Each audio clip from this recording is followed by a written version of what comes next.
गुरु प्यारी साध संगत जी, नमस्कार जी। आप सब कैसे हो? आशा करती हूँ बाबा जी के श्री चरणों में अरदास करती हूँ कि मालिक की कृपा से, निरंकार दातार की मेहरबानी से आप सब बहुत खुश होंगे, मौज बहार में होंगे और अवश्य ही भजन सिमरन में होंगे। साध संगत जी, मैं हाजिर हूँ आज आप सभी से एक बहुत ही खूबसूरत साखी साझा करने के लिए। उम्मीद करती हूँ ये साखी आप सभी को बहुत पसंद आएगी।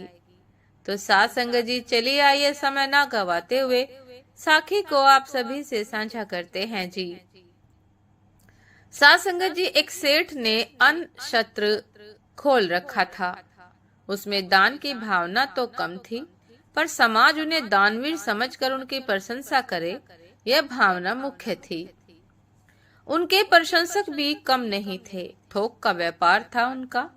वर्ष के अंत में अन्न के कोठारों में जो सड़ा गला अन्न बिकने से बच जाता था, वह दान के लिए भेज दिया जाता था।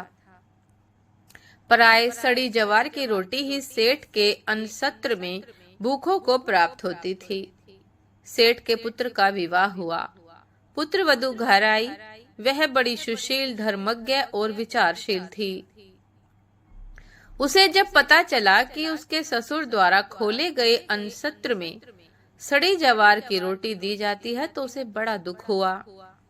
उसने भोजन बनाने की सारी जिम्मेदारी अपने ऊपर ले ली। पहले ही दिन उसने अन्न सत्र से सड़ी जवार का आटा मंगवाकर एक रोटी बनाई और सेठ जब भोजन करने बैठे तो उनकी थाली में भोजन के साथ वह रोटी भी परोस दी। काली मोटी रोटी देखकर कौतूहलवश सेठ ने पहला ग्रास उसी रोटी का मुख में डाला। ग्रास मुख में जाते ही वे थू थू करने लगे और थूकते हुए बोले कि बेटी, घर में आटा तो बहुत है, यह तूने रोटी बनाने के लिए सड़ी जवार का आटा कहाँ से मंगवाया? साध संगत जी, पुत्र वधू बोले कि पिताजी, यह आटा परलोक से मंगाया है। ससुर बोले कि बेटी, मैं कुछ समझा नहीं। पिताजी, जो दान पुण्य हमने पिछले जन्म में किया वही कमाई अब खा रहे हैं, और जो हम इस जन्म में करेंगे वही हमें परलोक में मिलेगा। हमारे अन्न सत्र में इसी आटे की रोटी गरीबों को दी जाती है। परलोक में केवल इसी आटे की रोटी पर रहना है। इसलिए मैंने सोचा कि अभी से हमें इसे खाने का अभ्यास हो जाए तो वहाँ कष्ट कम होगा। सेठ को अपनी गलती का एहसास हुआ। उन्होंने अपने पुत्र वधू से क्षमा मांगी और अन्न सत्र का सड़ा आटा उसी दिन फिकवा दिया। तब से अन्न सत्र से गरीबों भूखों को अच्छे आटे की रोटी मिलने लगी। आप दान तो करो, लेकिन दान ऐसा करो कि जिससे दूसरे का मंगल ही मंगल हो। जितना आप मंगल की भावना से दान करते हो, उतना दान लेने वाले का भला ही होता है। साथ में आपका भी यह लोक और परलोक सुधर जाता है। साध संगत जी, दान करते समय यह भावना नहीं होनी चाहिए कि लोग मेरी प्रशंसा करें, वाहवाही करें। दान इतना गुप्त हो कि देते समय आपके दूसरे हाथ को भी पता न चले। रहीम एक नवाब थे। वे प्रतिदिन दान दिया करते थे। उनका दान देने का ढंग अनोखा था। वे रुपए पैसों की ढेरी लगवा देते थे और आंखें नीची करके उस ढेर में से मुट्ठी भर भर कर याचकों को देते थे। साध संगत जी, एक दिन संत तुलसीदास जी भी वहां उपस्थित थे। उन्होंने देखा कि एक याचक 2-3 बार ले चुका है, परंतु रहीम फिर भी उसे दे रहे हैं। यह दृश्य देखकर तुलसीदास जी ने पूछा, सीखे कहाँ नवाब जू देनी ऐसी देन, ज्यों ज्यों कर ऊंचे चढ़े त्यों तो नीचे नैन। तब रहीम जी ने बड़ी विनम्रता से उत्तर दिया कि देनहार और है, जो देता दिन रैन, लोग भरम हम पे करे, या विधि नीचे नैन। साध संगत जी, असल में दाता तो कोई दूसरा है, जो दिन रात दे रहा है।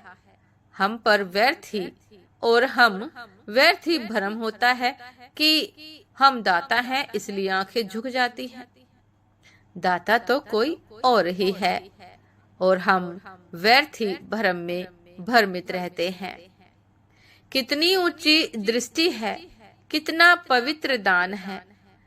दान श्रद्धा, प्रेम, सहानुभूति एवं विनम्रता पूर्वक दो, कुढ़ कर जल कर खींच कर मत दो। विनम्रता पूर्वक दो, प्रेम पूर्वक, सहानुभूति पूर्वक, श्रद्धा पूर्वक दान करो तो ही दान पवित्र है।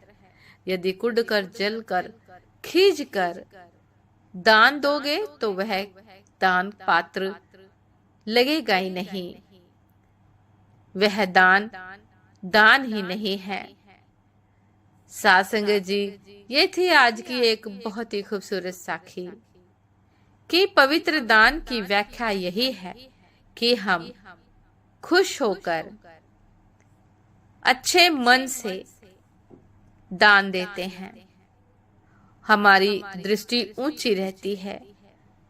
हम दान श्रद्धा से, प्रेम से, सहानुभूति से देते हैं, विनम्रता के साथ देते हैं तो ही दान पवित्र है, अन्यथा दान दान नहीं है। साथ संगत जी, ये थी आज की एक बहुत ही खूबसूरत साखी। उम्मीद करती हूँ ये साखी आप सभी को बहुत पसंद आई होगी। यदि पसंद आई हो साथ संगत जी तो लाइक, कमेंट, शेयर करना ना भूलिएगा। चैनल पर जो भी नए हैं कृपया करके सब्सक्राइब कर लीजिएगा ताकि चैनल पर मिलने वाली सभी शब्द साखियों के अपडेट आप सभी को समय पर मिलती रहे। साथ संगत जी, आप हमें इंस्टाग्राम पर भी फॉलो कर सकते हैं। इंस्टाग्राम का लिंक डिस्क्रिप्शन बॉक्स में दिया गया है। तो साथ संगत जी, दासी को भी आज्ञा दीजिए। आपसे फिर मुलाकात होगी एक नए शब्द साखी के साथ, एक नए खूबसूरत विचार के साथ। तब तक के लिए नमस्कार जी। सदा खुश रहिए, मुस्कुराते रहिए, भजन सिमरन अवश्य करते रहिए। और साथ संगत जी, साखी को आप सभी से साझा करते समय दासी से यदि कुछ गलती हो जाए, त्रुटि हो जाए तो साथ संगत जी, दासी क्षमा प्रार्थी है जी। दासी को क्षमा कीजिएगा। नमस्कार जी।